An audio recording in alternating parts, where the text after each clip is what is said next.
off is pretty much, Yeah, man. yeah, Easy keep vibes, it easy, you know? Yeah.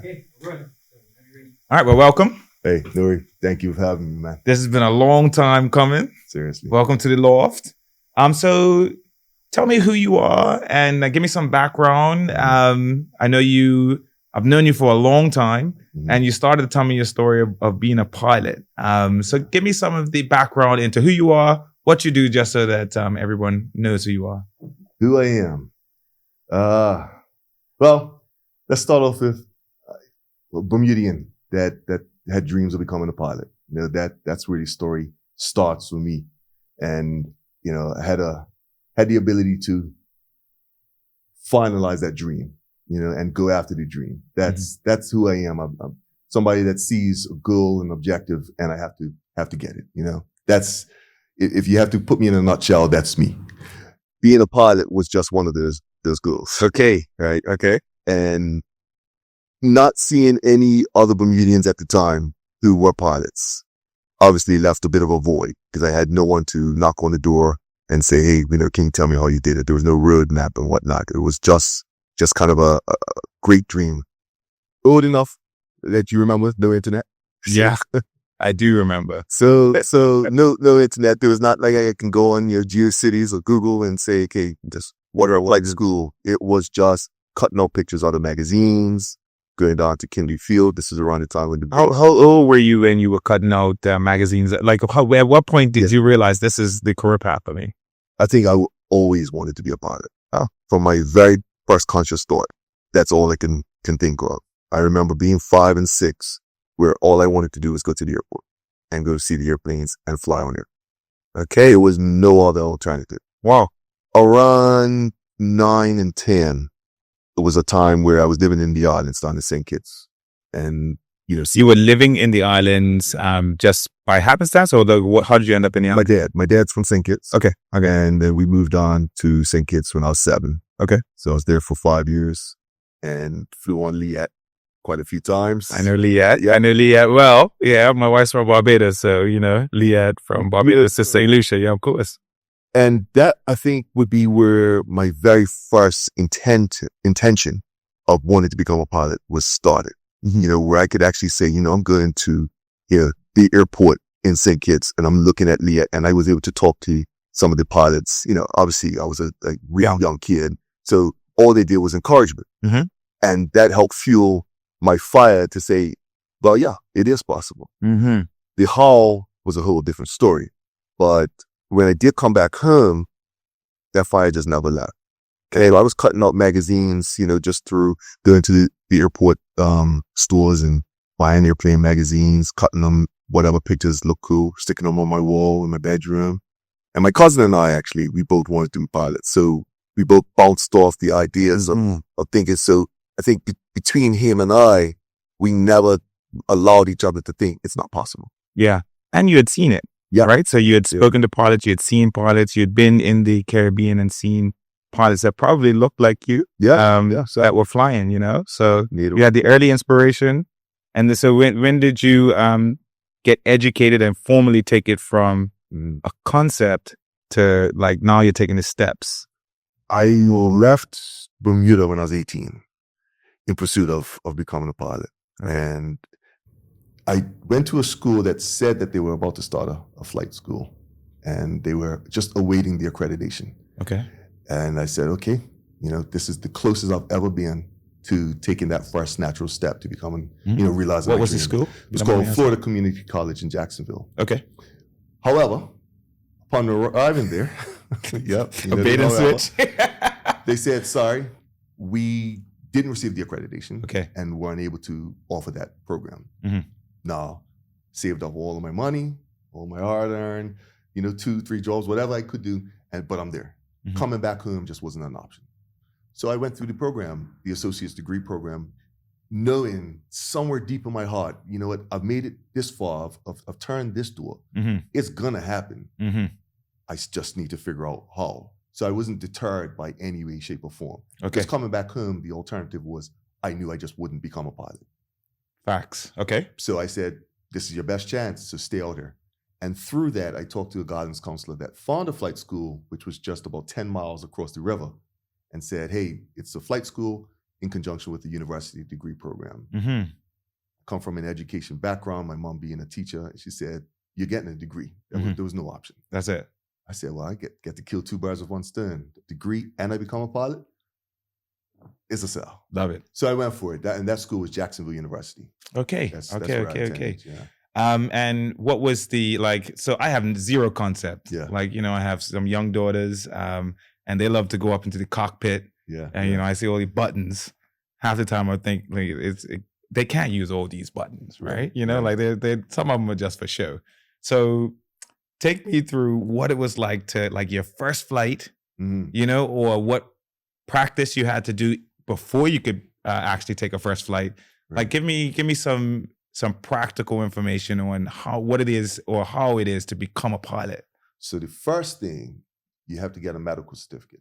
You have to be medically fit to be a pilot from the time that you get your first pilot's license until the day you retire, if you decide to become a professional pilot. And this is an annual renewal? This is an annual renewal until you're around 40, and then after that, every 6 months, depending on the country of the license. But yeah, every 6 months, you're with the medical examiner. And if you don't pass that medical exam, you're no longer a professional pilot. Wow. That's how it can happen. And I know of pilots who unfortunately went to their doctor and the next day they were unemployed because they couldn't pass it. So, you know, in practical senses, I have to be very health conscious with whatever I eat, whatever I do, you know, whatever social activity, you know, I have to be very aware. So that's the minimum criteria, is you have to be healthy. You have to be healthy. Okay. From there, you fly in a smaller aircraft at first, but before you even touch the aircraft, you're in what's called a ground school.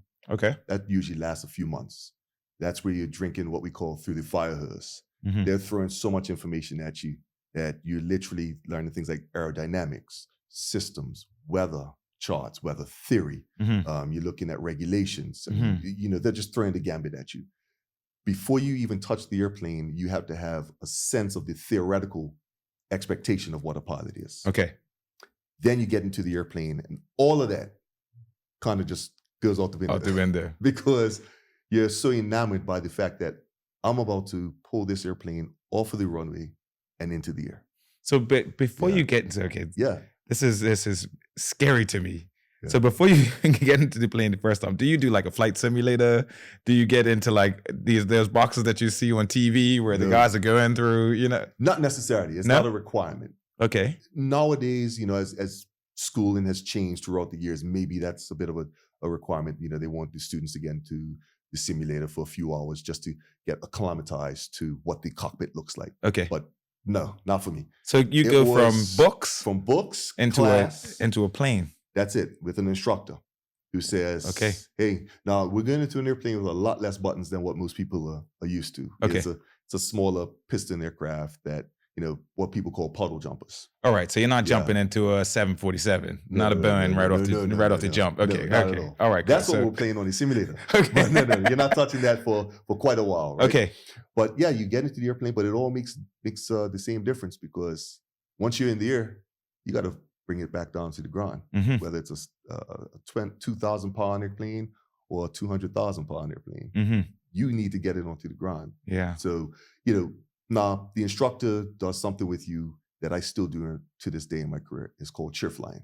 Okay. But basically what we do is we take a mock-up of whatever cockpit of whatever airplane we're flying, and we literally sit in a chair just like this, the pictures on the wall, and we're touching the buttons in our mind, going through the procedures and saying, this is what we got to do, you know, before start checklists, after start checklists, before takeoff checklists, you know, cruise, whatever checklist it is, you're going through it. You're going through all of these systems. So for instance, you mentioned touching buttons. Yeah.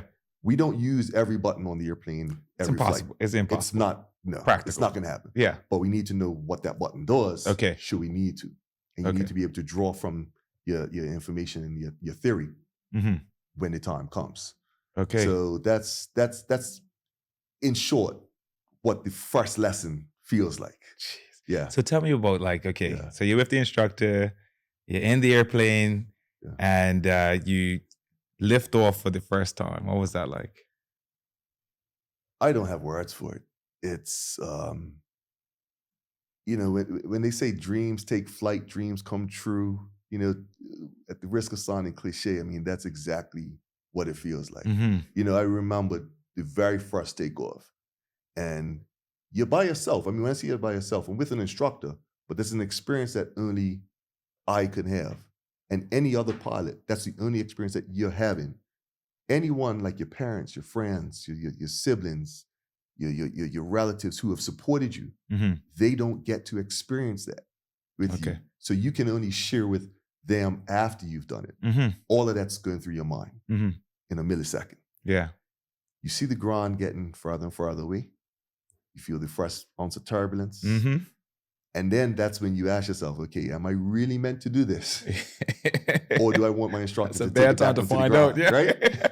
And now he's prepared. Of course. The instructor, he or she, they're prepared to say, hey, you know what? Because there's dual controls. Yeah. So, if I say, hey, look, man, I thought this was for me, it's not for me. Yeah. Don't worry, I have control. And in a large plane, you have the pilot and the co-pilot. Yeah. So the co-pilot should be able to take over if there's an issue with the pilot, correct? So I'll clarify that. So we don't really use the term pilot, co-pilot anymore in the industry. Okay. Something that we understand when people who may not be in the industry, when they I'm not in the industry at all, sorry. And that's fine. But so what we have your pilots, your captain or first officer. Okay. In most modern jet aircraft now that you'd fly on.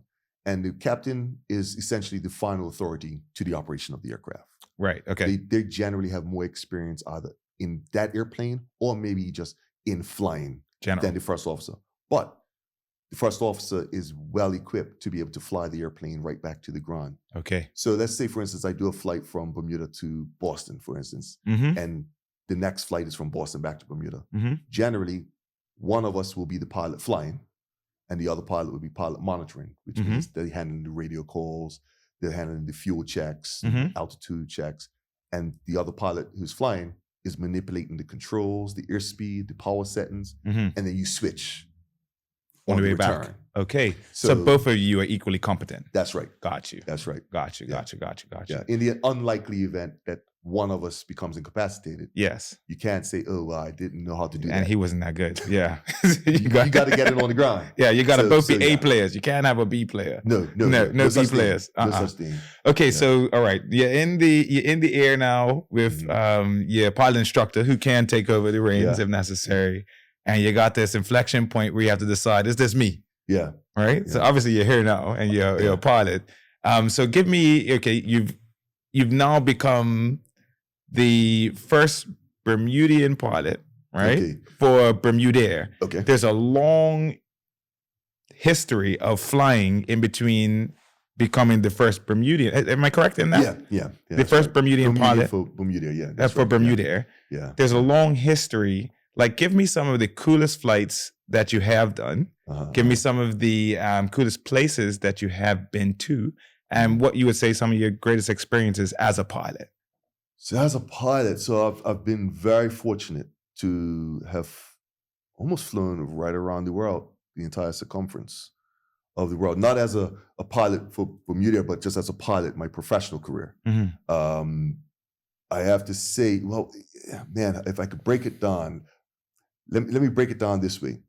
Flying to and from Bermuda is an experience that I could write a book as a Bermudian pilot. To and from Bermuda, to what destinations? Any destination. Okay. For me, it doesn't matter whether it is Boston or Halifax, whether it's Baltimore, it doesn't matter. Because coming back home and bringing my fellow countrymen and women back home, knowing the journey that I took to become a pilot, for me, that's worthy of keeping in my diary. Okay. I do that. In terms of my more memorable experiences of being a professional pilot, I used to be based in Hong Kong as well. Based in Hong Kong, working for a different airline. For which airlines? It was called Hong Kong Airlines. Okay. Yeah. And the ability to actually fly, 14 hours from Hong Kong to Vancouver, or Hong Kong to Auckland, or Hong Kong to Moscow, or Thailand. Those experiences, being able to within the 3-hour period, be in a completely different culture. Yeah. Something so different. Here I am from a piece of a rock where most people that I met in my journey never knew anything about. Yeah. Most people, the minute I said Bermuda, the first thing that comes out of the mouth is the triangle. Of course. Yeah. And I had to go ahead and say, we'll get to that too. There's a whole lot more to the Bermuda than the triangle, right? There's actually way more than the Bermuda than there is the triangle. But some of my more memorable experiences would be landing in a place like Moscow, Russia, for instance. You know, I had the television propaganda, growing up. You know, we learned all about the Cold War, you know, in high school. You know, we learned about Stalin what and Russia Lenin was supposed to be. And then I touched down in Moscow and I meet some of the friendliest people in the world that I've met. The perception that you would get based on TV is that all of them are snipers. And, you know, they. So my experience of being a professional pilot and having seen the world, I realized that the majority of the people in the world are just like me. They're people who wake up every day, who want to do the right by their family or their home, or even their homeland. They have their own hopes and dreams and fears. And that's where it stops. What we see on TV is at the control of someone else. But I realized, wow, I no longer have to rely on, you know, just a magazine cover or some movie at the movie theater. I actually have friends from all of these different countries that have proven me wrong, in essence. I think that I would say is my more memorable experience. Can you tell me about, you take your first flight, you have your pilot instructor, and you obviously take a number of more flights before you graduate. How did you become now like a commercial pilot? Like, give me some of that trajectory between school and becoming now you're carrying human lives on their plane. So the path that most people would take is you become a private pilot first. You get your private pilot's license, and then you move into what's called an instrument rating. The instrument rating allows you to fly into clouds and fly strictly off of the instruments in the airplane. You don't get to look outside at all. Okay. No visual references to help you determine whether the wings are level, or you have to trust your instruments. So that's called the instrument rating. Okay, so when you got a question about that, So when you see the planes, right? And I've seen these. There was, maybe it was you or somebody put it in where it's like you got clouds and the pilot is landing, and there's zero visibility up until like a few feet off the ground. Is that flying with just purely instruments? That's right. Wow. Only your instruments, and that's where your instrument rating comes in. It's learning. Explain this to me. Okay, now, I'm not a pilot, but I feel like I need to learn some more. So explain to me how you land a plane with zero visual reference. How do you do that?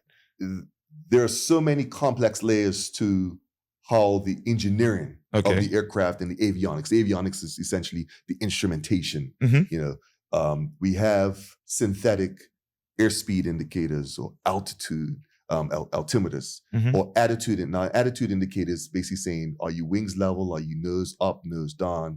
It's an indicator that's telling you. And so based off of that, you're analyzing that information to determine how high am I? How fast am I? Am I too fast? Am I too low?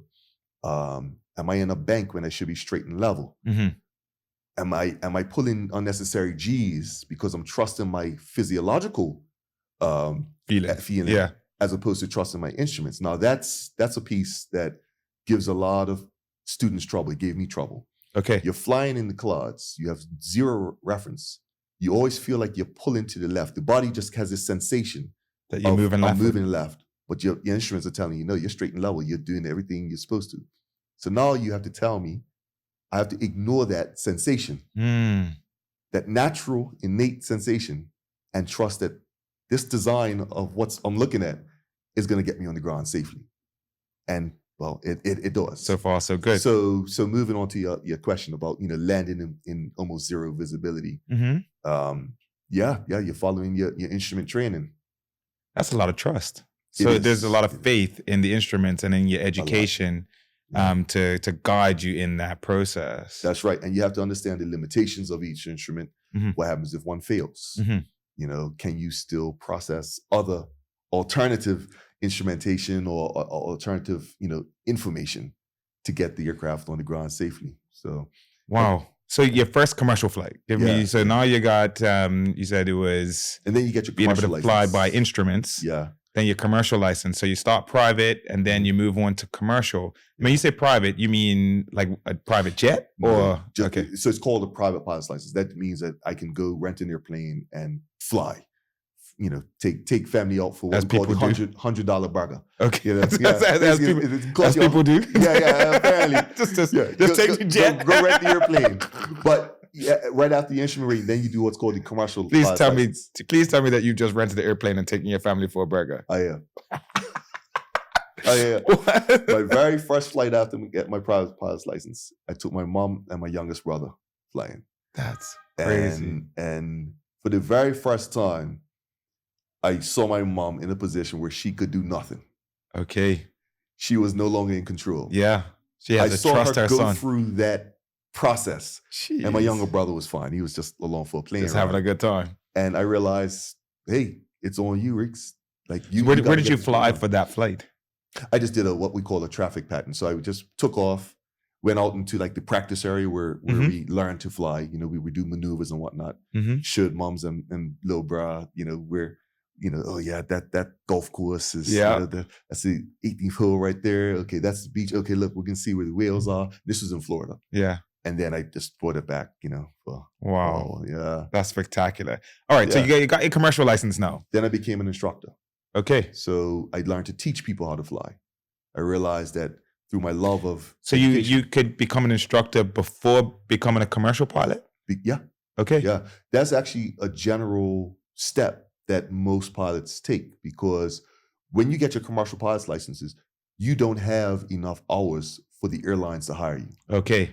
You're usually sitting around 200, 250 hours. The airlines want you to have at least 1,000 to 1,500 hours. So there's a major gap. Okay. And I knew nobody that owned a plane that would let me have a chance. So you get your hours by teaching? By teaching people how to fly. Okay. So I did that for 2.5 years. Where did you do that? At the same school that taught me. Okay. Which, you know, I felt like I was giving back, yeah. But also I was enabling others like myself to realize their dreams. And man, let me tell you, when you're teaching someone how to fly and you realize now, not only do you have to get this airplane safely, you have to trust that what you're teaching this person is going to get them on the ground safely, because we have to do what we call endorse them. Okay. If they ever have an incident in their career, the investigation can come back to look at who endorsed them, who endorsed them. And I'm talking about years later.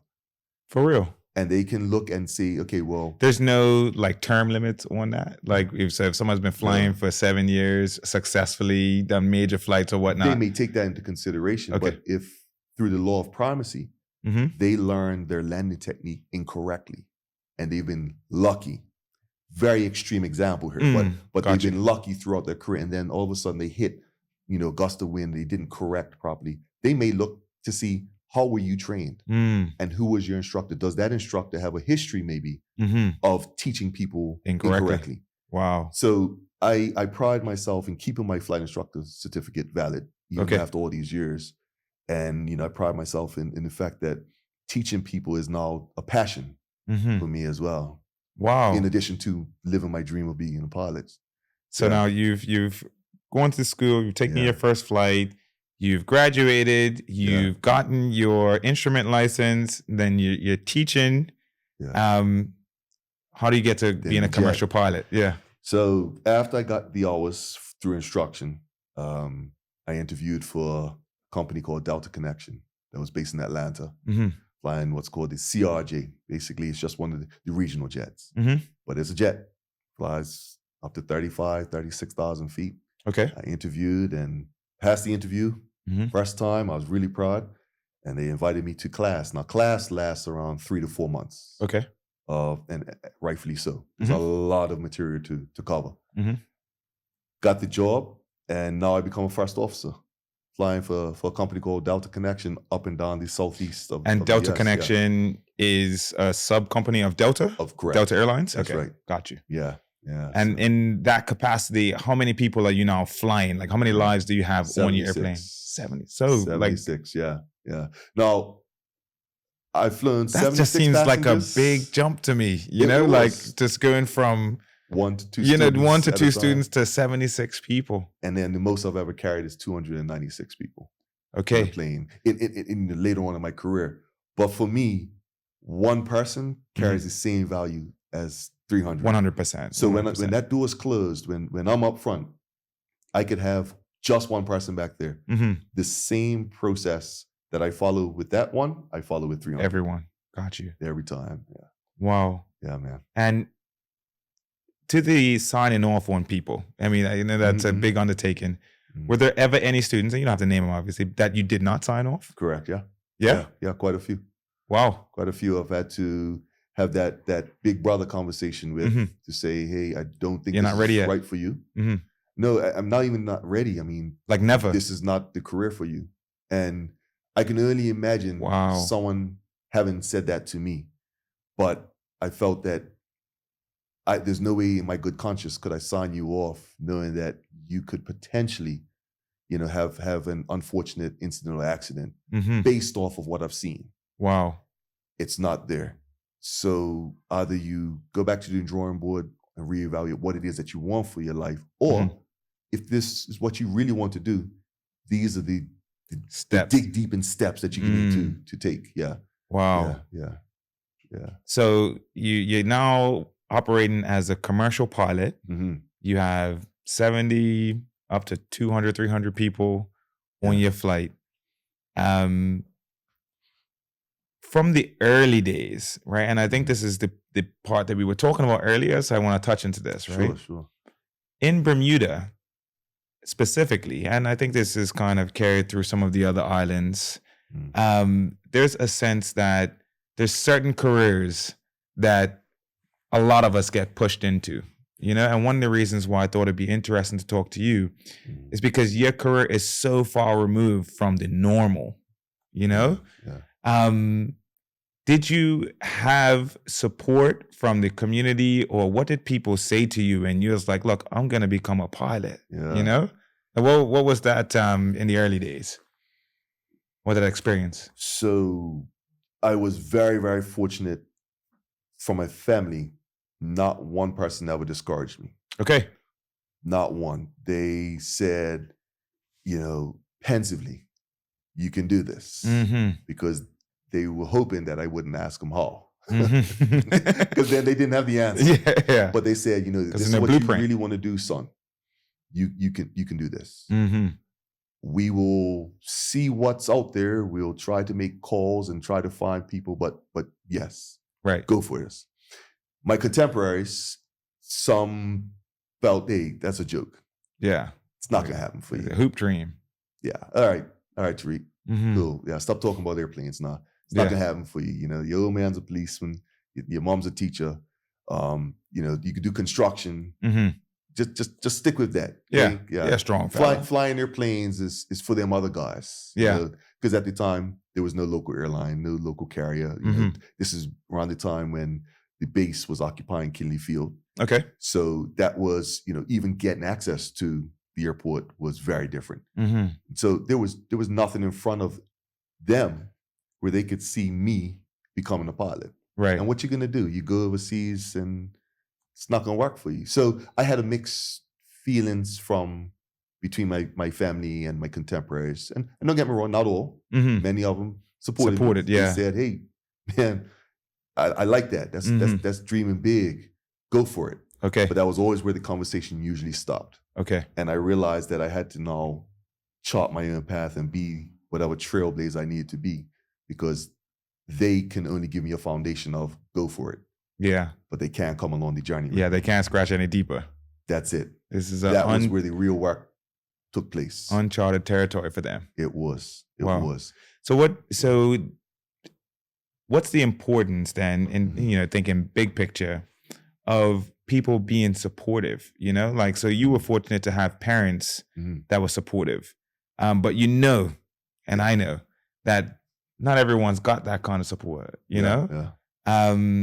So for a community, as a community, what advice would you give to people that have children that have dreams that maybe they can't see, or that they don't understand the path forward? Yeah. How would you suggest me as a parent, if I have a kid that comes to me and says they want to be a pilot? Yeah. I was like, there's no pilots in Bermuda. Like how would you have them frame their mind? I say it's simple, but I understand that there are many dynamics of our society that make it easy to discourage people from chasing a dream for which they can't visualize.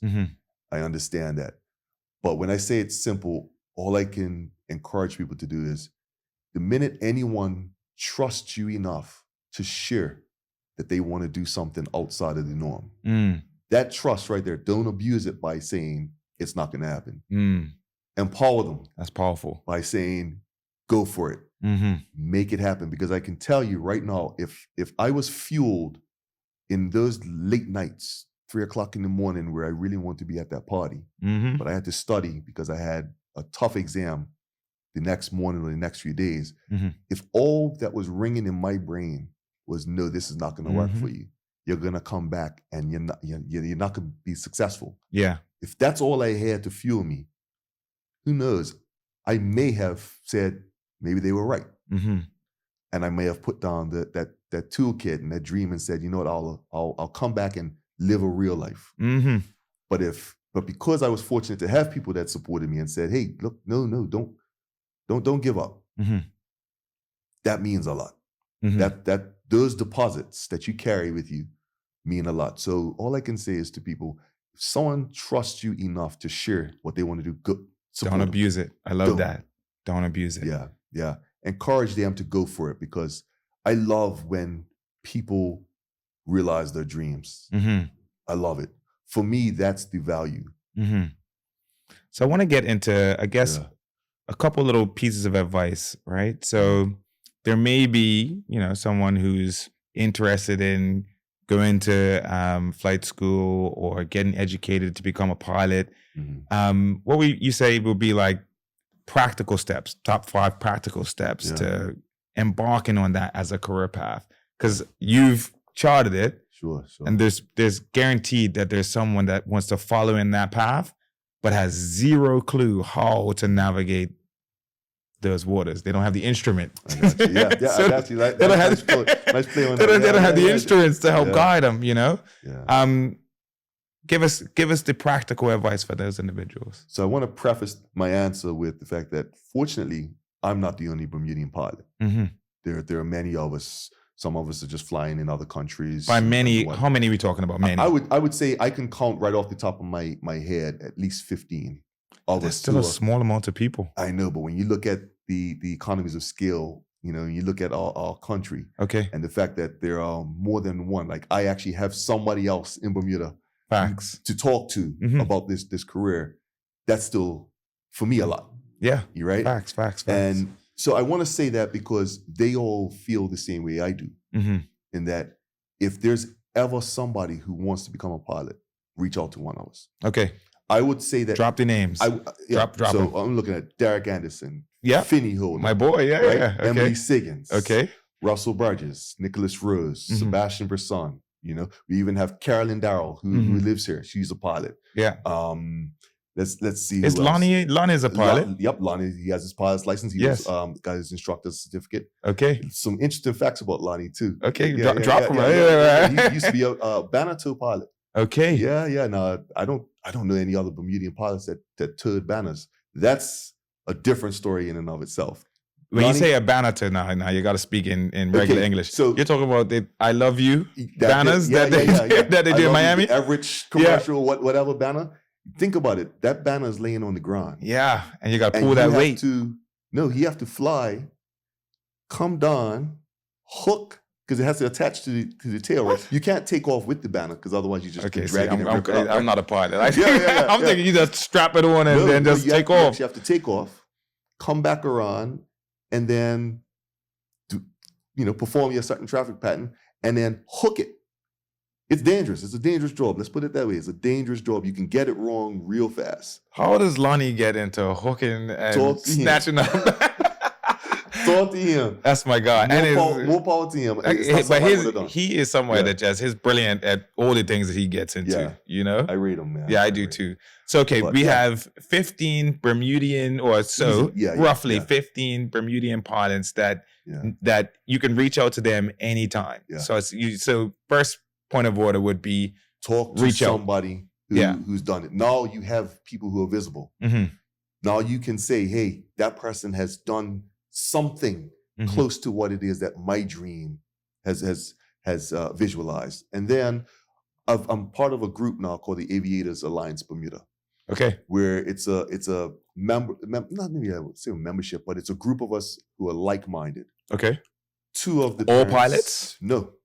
Okay. Fortunately, there are two of us who are, well, I'm a pilot, one who's working on his pilot's license, and then there are two mothers who have students or sons who are flight students. Oh, wow. Right now.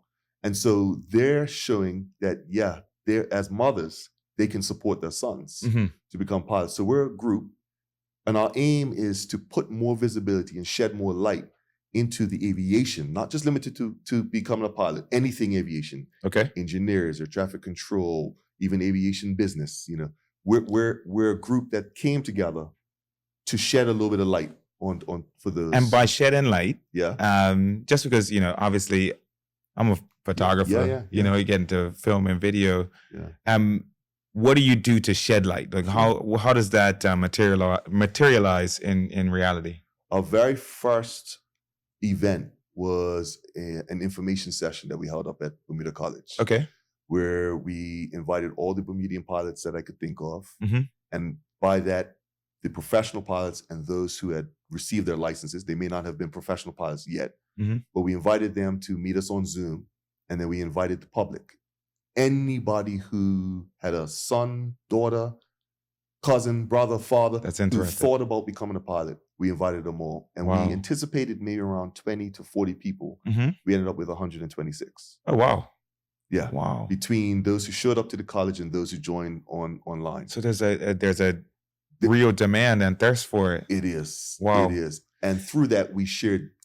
To what extent, and this is just me thinking out loud, to what extent is the advent of Bermudair inspiring people to want to become pilots in the island? Do you think that that's contributed to that at all? Certainly. Okay. Certainly. Without a doubt. You know, the saying, you know, build it and they'll come. You know, when it's in front of you, when you see that it's possible. When you can see the path. It's there. Yeah. Now there's a physical office. There's somebody who's done it.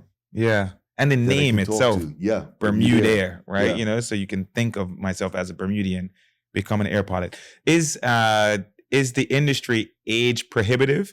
So if it's like, hey, look, I'm 35 now, I'm 40, I'm never going to become a pilot. Is that the case? Or like, can you become a pilot as long as you're healthy? That's right. Right? Because you said that was the first criteria. What are the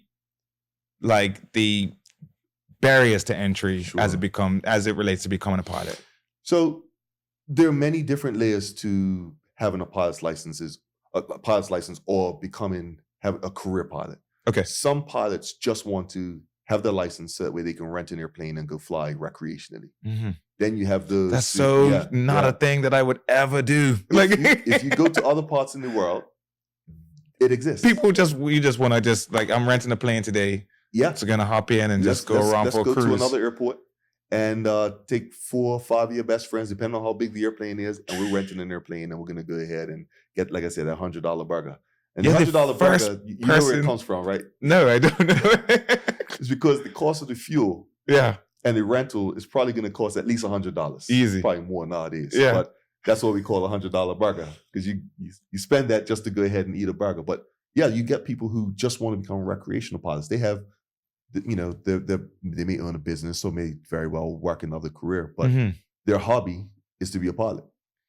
Yeah, I don't think that I've ever sat with anyone outside of yourself that has just said, you know, I'm just going to be traveling. I'm just going to pick up a plane and we have quite a few of go those for a drive, you know, go for a fly. You know? there are quite a few pilots like that in Bermuda. Wow. Who go overseas and they just rent the airplane, whether it's a tailwheel airplane, seaplane. That's what they do. That's their hobby. And Lonnie just grabs one and picks up a sign and goes.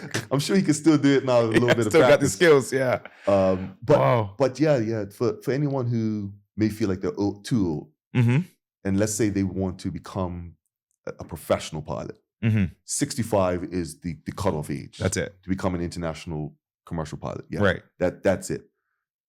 I know people who have started at 45. So it's attainable. Yeah, very much so. Okay. I know people who have started at 50. And so... And they have 15 years of a career left. Mm-hmm. Yeah. So you could start at 50 and you can have a 15-year career, or you could start at 50 and you could just pick up a plane when you feel like it when you're traveling. Rent one. Yeah. Wow. Yeah. All right. So all possible. What's next for Tariq? What's the next step? My next step is exactly the journey that I've continued from the very beginning. Is to shed light on the aviation industry in Bermuda. Mm-hmm. You know, when you look at the industry itself, it is an economic pillar for the island. Without the airport. Okay, from that standpoint. Imagine. Okay. Right? Yeah, fair enough. So my dream, additionally, to become a pilot, is to see more Bermudians in the aviation space. Wow. And aviation, not just as pilots, but ground support, ground handling, you know, air traffic control, engineering. There's so many things, you know, even let's say, for instance, an accountant. Accountant, you may think, oh yeah, you can only work for a financial institution. No, you need accountants in airlines. Of course. Right?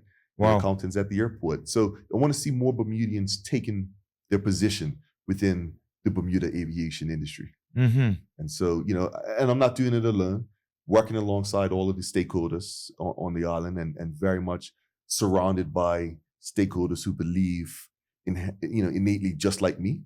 But that's my next step. Yeah, to push it. This has been so enlightening for me. Thank you know, you. This is definitely a one-of-a-kind interview. I don't think I've ever met anyone that just rents a plane and $100 burger. We're you know, rent a plane. Shout out to Heather at Blue Sky Flights. Yeah, shout out. We're gonna go up, and you and I are gonna go for a flight. I'm so down. Okay, like, cause you know me, I love images, right? Yeah. And you know, you can get a drone, which you know I have many of them. Yeah. But when you look down at the island from that standpoint, I think of Roland Skinner and those guys, the original pilot or the original photographers that got aerial photography, and they would have done it out of a helicopter or out of an airplane or something of that nature. So I'm super down. You don't have to top of Gibbs Hill Lighthouse. The only person you got to convince is my wife that is legit. You know. So, but it sounds like I'm in good hands. I'll show my licenses. I'll show my logbook. I'll show all the different airplanes I've flown. You know, and if she trusts it, we going up. But I've got one request: be prepared to fly. Me fly? Oh yeah. Cool. Nah, I like that answer. I like that. Yeah. We got two controls. 2 sticks. Yeah. Okay, cool. Dual controls. Well, as long as you're doing most of the flying, I'm happy to put my hand on the controls and pretend. When you realize that once you get the idea and the handle of the aerodynamics behind how an airplane flies, think about it. Yeah. You build a car to drive, an airplane's built to fly. I have a dream, you know, and it's one of those dreams that I'll never realize.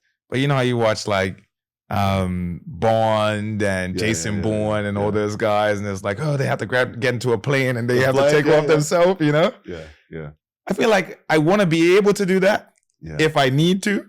Yeah. But I don't know, you know, like it's daunting. I have been very fortunate in this past year to have realized another element of my dream, which was to empower and enable other Bermudians, young Bermudians, to get behind the controls. And I see that myself in them. And through this Cessna 172 that's based here, I was able to take them up and let them get behind the controls. I put it on my Instagram just to share. Yeah. And most of them, that was the very first time getting behind the controls. It would be a first for me. I could tell you that. I can tell you that. I will check it out on Instagram. But this has been a super eye-opening, truly a pleasure. Any parting words that you'd like to give to people that are watching and again would love to get into the industry? How could they get in contact with you? What should they do? How can they reach out? Yeah. First of all, how do you get in contact with me? IG is the best way. I've created, you know, my IG page, fly.with.riqs, RIQS. That's I've created that now to shed the light on the possibilities of Bermudian pilot. Okay. Aviators Alliance Bermuda. We also have an Instagram page, and from there we can then get phone numbers and email addresses and whatnot. But we're monitoring it, you know, quite often. Okay. So that's one easy way to get a hold of me. Parting words. I find myself pausing a lot when I think about why I wanted to become a pilot. But a lot of my time now is spent, why do I want to continue being a pilot? If I can encourage anybody who has an ounce of a dream of doing something, I don't want to limit it to just flying airplanes, but to do anything outside of the norm. If it's there, that means it's possible. Yeah. Feed it. Okay. Surround yourself through activities that can help feed and help cultivate that element of turning your dream to something tangible. Surround yourself with people who engage and really hold your feet to the fire in a sense and say, hey, you just said you want to become A, B, and C. So go for it. Yeah. It's something very empowering and almost fearful when someone tells you got to go for it because now you've told somebody that you're going to do something. Now that being held accountable. You're held accountable, right? Yeah. So I would say, surround yourself with that kind of energy, positive energy. People that are looking to propel you forward, not people that are going to pull you back or keep you down. That's right. Because guess what? Through you chasing your dream, you may very well evoke that same inspiration in them. They may not know what's holding them back. Yeah. But by seeing you shine your light, create a path. They got one within them. So those will be my parting words, man. I love it. So part 2 will be in the air. In the air. It will be. I like it. I can't wait. Nhuri, bro. I appreciate you, man. I appreciate you, man. Thank you so much for your time, Really. No worries at all, man. Appreciate you. Take care. Thanks, Jalen. It's your mental capability, Yeah. And so we kicked it back on because as soon as we turned off the cameras, he started getting all deep and started spitting all the nuggets. Can't help myself. And you can't. We were talking about mindset, and like one of the biggest challenges, at least, and I know this specifically from my industry, is having a trailblazer mindset. We talked about people will give up, in the face of adversity. Yeah. And I assume, based on what you started saying just now, because I want you to dig into it, because I think it's important. Sure. I assume that you faced a lot of adversity, right? Yeah. And that being from Bermuda, small island, and having the tonality that you have, it may have presented some challenges. So just, bring it back, reel it all the way back. Reel up selector. Pull it up, right? Got you. Reel it up, a full rewind.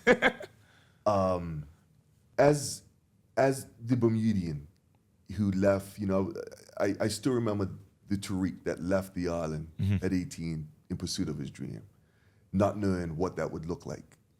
And then I get to the school and I realized quickly that I was the only Bermudian. I was the only one with that background in my flight school. And many of my contemporaries and other student pilots, they had their club already formed. It wasn't necessarily inviting for me to join the club. Facts. Not through any intentional design, but just through the fact that was the clique birds that they of a had feather already flock together. Yeah. I just didn't have any birds of a feather like me. Literally. That was just the reality, right? Yeah.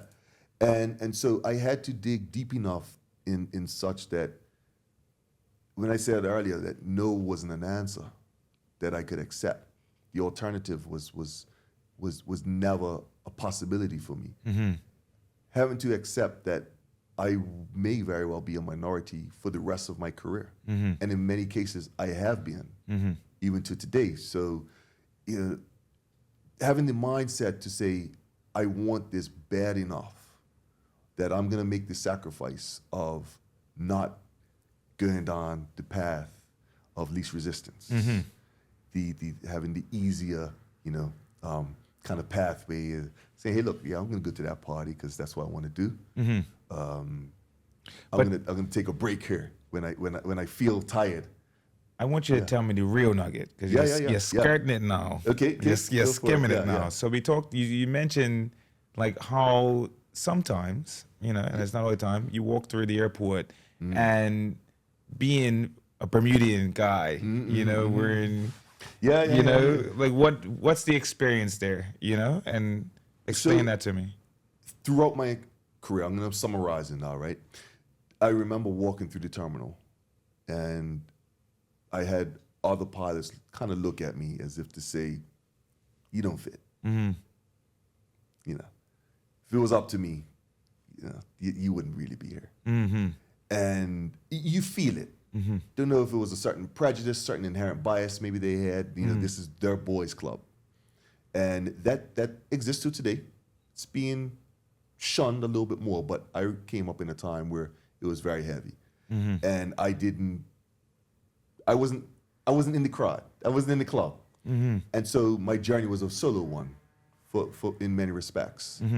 But I then realized, now fast forwarding into today, some of my students are now captains for those very airlines. Wow. Flying around, like some of those students I remember sending back home to study. Yeah. To say, hey, we're gonna get it right tomorrow. Go take a break, go wash your face, go for a run, go down to the gym, but we're gonna come back to it. But they're now captains flying hundreds of passengers. Wow. You know, at these companies like Delta, like Yeah. American, like JetBlue. Like I have students who are now flying for those companies, and I don't say it in any braggadocious way. I say it to empower anybody who feels like I didn't set out to be a trailblazer. I set out to chase a dream. By extension, by you forging a path, and by you chasing that dream, you've created a path for other people to follow, you know, and that in and of itself is very strong, you know. And to me, it's okay to brag a little bit. Yeah. You know what I mean? I let people brag for me. I'll do it for you, man. I think it's spectacular, and I had to bring it back so that people could hear that part, because sometimes when you're out there on your own, it's not easy to see the way, because there is no way that's been set out for you. You know, there's other people that may have done it. You're not the first pilot. Correct. Right? Correct, yeah. But if you are the first of your nation, or you don't have other people that are friends that have done it before to be able to, it's just like, and this is going to be a very, very strange analogy, but like when you talk about the Jamaican bobsled team. Okay. Like those guys, they had no, there's no ice down there. There's no, you know, like path that they could follow. And that's why the story is so universal, because it's a story of resilience. So your story is a story that is universal, and it's a story of resilience, and it's a story of persevering and creating a path where there was no path. You understand what I mean? Yeah. Got me silent there, man, because I got deep into the diary just now, into the journal. I love it. I've written a lot of this stuff down through the years. I love it. But hey, look, man, I appreciate it. I really do. My boy. Seriously. Blessings, man. Thanks a lot, brother. Keep paving the path. Now we're out, for real. We're done. Yeah. That was